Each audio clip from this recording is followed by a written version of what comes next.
Well, good morning. This is Ian R. Crane. It's the morning of Monday, 22nd of January 2018. And apologies for the lack of a live stream on Friday. I was somewhat under the weather. In fact, spent much of the weekend in isolation trying to fight off this bug. And although I still sound a bit rough, I'm 100 times better than I was this time yesterday morning. And thanks to all the people who visited the camp over the weekend, particularly on Saturday. Fortunately, yesterday was a little quieter.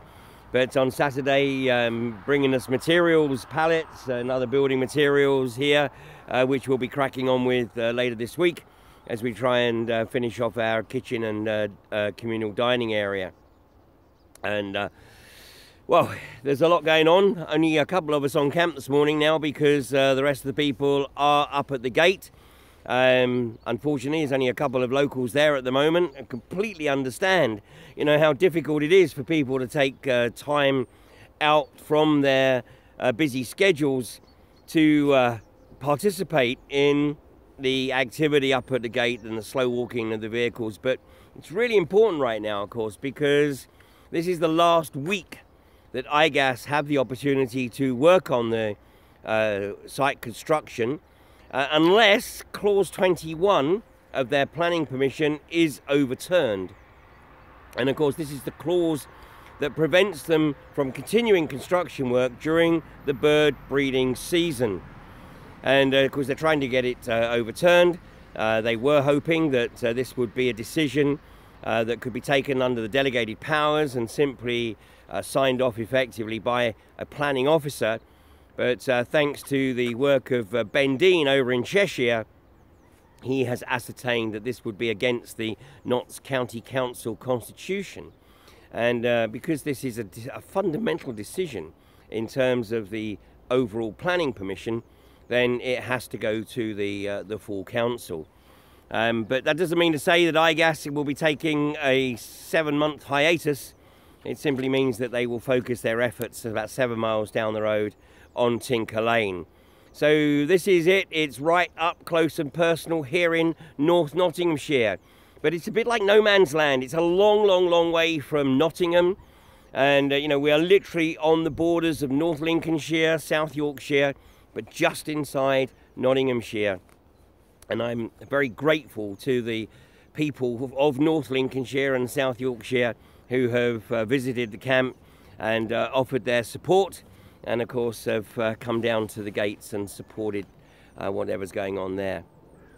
So all to play for here. And of course the IGAS, you know, their stock is very much a junk stock. And of course we have every intention of making sure that investors understand that, you know, this is not just a massive gamble. I mean, they might as well just go and throw their money down a literal black hole, because that's about as much return as they're going to get from pumping money into IGAS, as we've proven over the last 4 years, basically. Meanwhile, over the weekend, there was quite a bit of chatter, particularly around about on Friday evening, around the Third Energy well site. Barclays Bank, of course, trading as Third Energy, and revisiting the prospect that they had actually fracked back in November.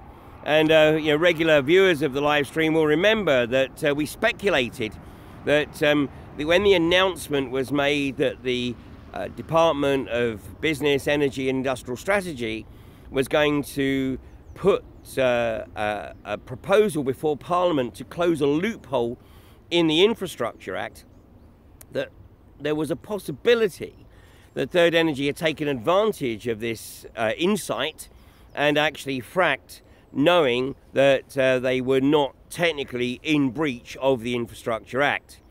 Well, that was denied at the time, and in fact Third Energy actually categorically stated that they had simply been circulating the water around the ironwork, which made sense because the temperature at that time in the nights was around -3, -4. So there was categoric denials. But last week, a report in the Scarborough Press seemed to quote Third Energy as having stated that they had fracked and that they had achieved positive results from the test frac.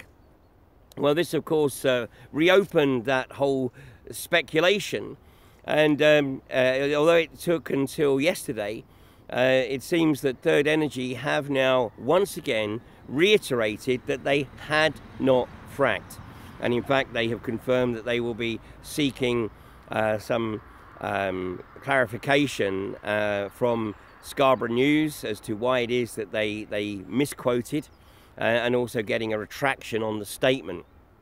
So that being the case, it is day 75 today since the application was submitted to Greg Clark, and as we now can probably see, much of that delay has been directly related to the government's concerns over Carillion, and not least Keith Cochrane's association with Third Energy.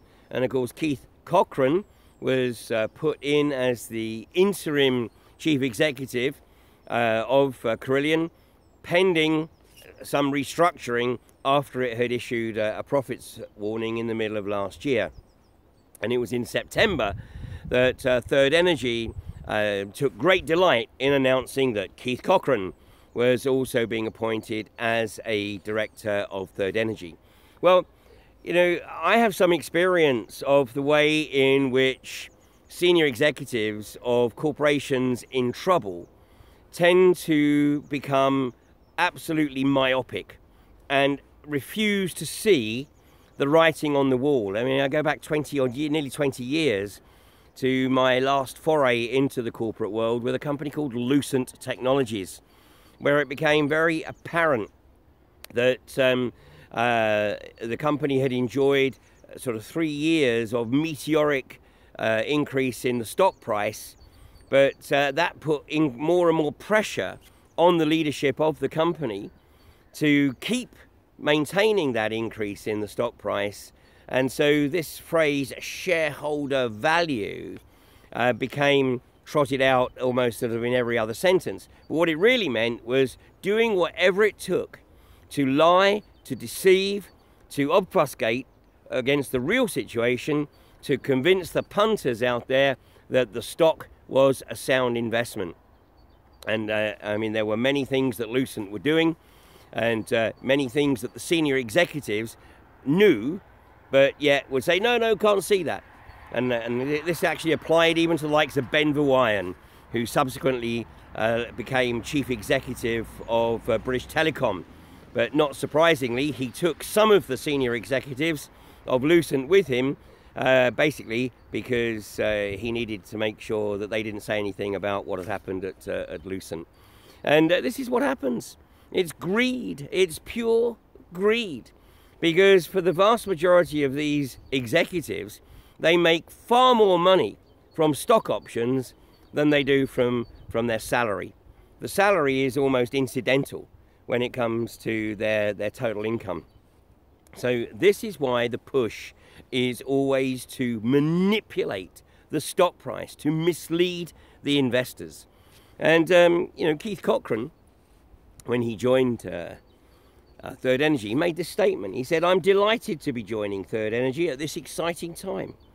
Having seen at first hand the development of the unconventional oil and gas industry across North America, I believe the case for accessing our own unconventional gas resources here in the UK is compelling. I look forward to working with Third Energy to make this prospect real." Now, you know, what does that tell you? It tells you that this is an individual that is not capable of doing any detailed research for themselves. They call themselves big picture guys. In other words, can't be asked with the detail. So can't be asked with the fact that, you know, right across the US, the evidence of the devastation and destruction and impact on health is there for all to see. No. It's compelling that we look to do the same in the UK. I mean, these individuals need to be held to account. And, you know, right now, of course, the British media is in much debate as to, oh, you know, this is a sign that capitalism is failing. Well, it's not capitalism. Let's make this very clear. This is not capitalism, it's corporatism. There's a massive difference, and it's really important that people understand the difference between the two. Capitalism has a conscience.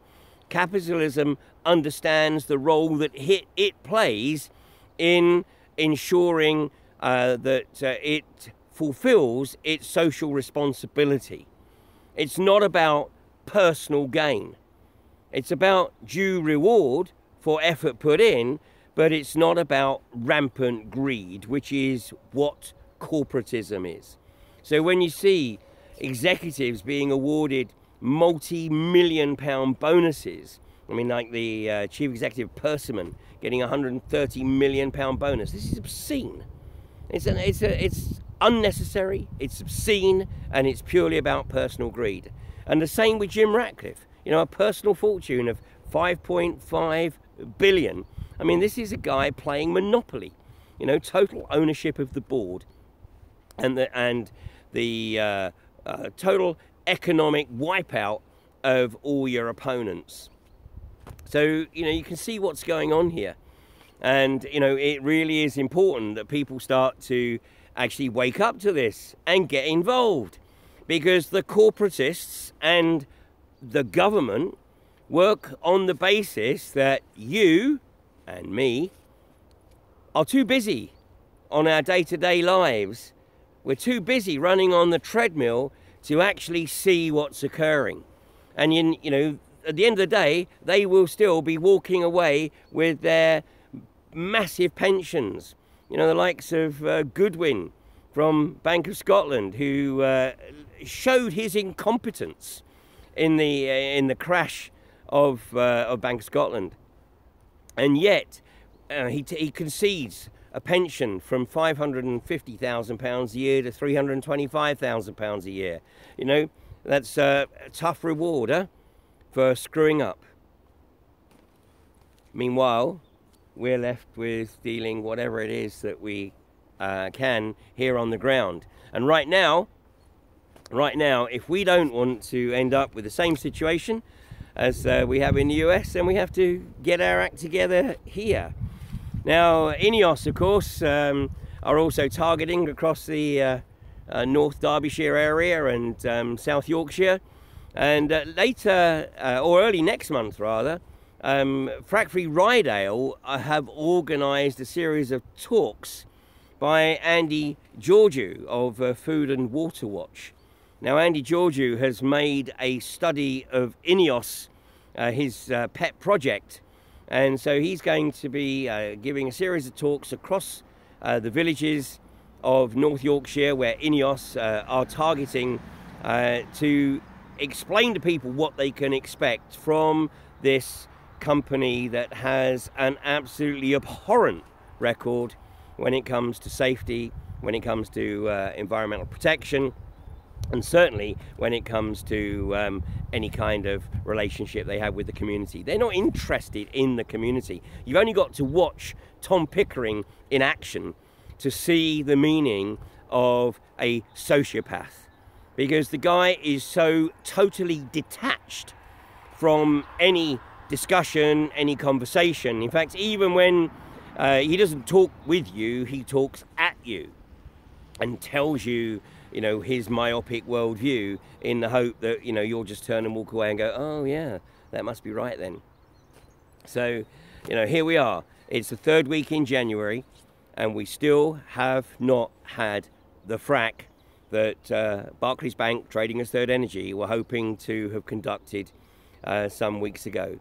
And there's so much here that's unfolding. You know, I've always said that whatever it is that brings this industry down in the UK will come out of left field, and it'll be something that you know, we hadn't considered, or hadn't even thought of, and all of a sudden, you know, it becomes the final straw that breaks the proverbial camel's back. And you know, whether it's INEOS and the assault on plastics that effectively leads INEOS to decide that actually, you know what, there's no real viability in pushing this agenda. We're just throwing, you know, bad money, you know, even further down the hole. Or, you know, is it Carillion? Is it the sudden realization that rampant corporatism is gonna literally destroy the social fabric of this country unless something significant occurs, like maybe Theresa May being kicked out of office? Or is it the realization that actually this agenda to drill this network of deep wells across the north of England has some other purpose? And in fact, The Guardian, I think on Friday, ran an article announcing that the British government was going to reopen its search for a community in the UK that is prepared to host the deep geological disposal facility for toxic nuclear waste. And of course, you know, we've been talking about this now for some years, because the reality is that no community in their right mind is going to accept the 40-odd million pound bribe that the government is offering to any community that considers itself as a potential location. Now, obviously the geology has to be right. Well, maybe. But you know, what's more important is the community have to go, yeah, we want to live over a toxic nuclear waste dump. We want to play Russian roulette with the lives of everybody in the area. So yeah, throw your 40 million at us. It's not going to happen. The British government knows it, and radioactive waste management knows it. So they're going to go through the charade, and they're going to go around the country, and they're going to make these presentations, and they're going to dangle this carrot that says 40 million pounds to your community if you consider the possibility of your community being the host to this deep geological disposal facility. So when they don't get anyone to take up the offer of 40 million pounds, they're going to have to go to plan B. And plan B is that by that time, they'll have a network of deep boreholes, some 10,000 feet deep on average, right across the whole of the country. Now, many of those boreholes will be fracked, others won't be. And of course, the Infrastructure Act has been modified so that there is the possibility for anything to be deposited or disposed of down these wells without further consultation with the local community. So you can see where this is heading. So the bottom line is, if you don't want to run the risk of your community being surreptitiously targeted and used for the disposal of toxic nuclear waste, you've got to stop the wells being drilled in the first place. And the reason they want to do it in a network right across the whole of the north of England is so that they can spread the nuclear waste out, and then any cancer clusters are literally spread across the whole of the north of England and not just in one or two targeted communities. So you couldn't make it up. You absolutely couldn't make it up. And surely nobody in their right mind will believe that their government has their best interests at heart, having heard this. And you know, as is always the case, I mean, please do your own research. And the guy who is on point in terms of developing the technology for deep borehole disposal is Professor Fergus Gibb at Sheffield University in the UK. Now, while still his initial experiments are being conducted in the US, don't think for 1 minute that the intention isn't to bring that research back here to the UK. So, you know, hey, in some days I think, you know, my God, what is it about the British public? You know, are we the most dumbed down nation on the planet? You know, is this simply an experiment to see how far the population can be pushed without them actually reacting? And I have to say that sadly, it does seem that, you know, either the population is massively dumbed down or is simply hooked by the bread and circuses of Strictly and Corrie and EastEnders, or of course they're in abject debt slavery. Well, you know, there are a few of us that have the good fortune maybe to operate outside of that system.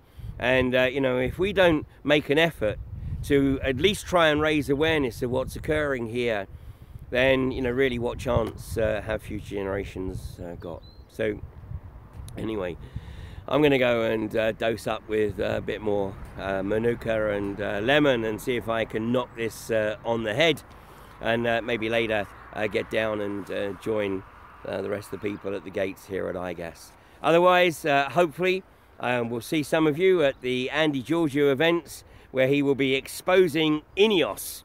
So check that out. Go to the Frack Free Rydale Facebook page, and I'm sure that you'll find the list there of all the pending events that he's going to be hosting. So thanks for joining me this morning. And as I've always said, you know, do your own research. Don't take anything I say at face value. That's what the government wants you to do. And they just hope you don't do your research. But we are winning. It may not seem like it on a day-to-day basis, but the fact that we are now more than 5 years frack-free in this country since the moratorium was lifted gives me real confidence that we're very close to knocking this on the head. We just need a final push. Thanks again, and I'll catch you in the morning.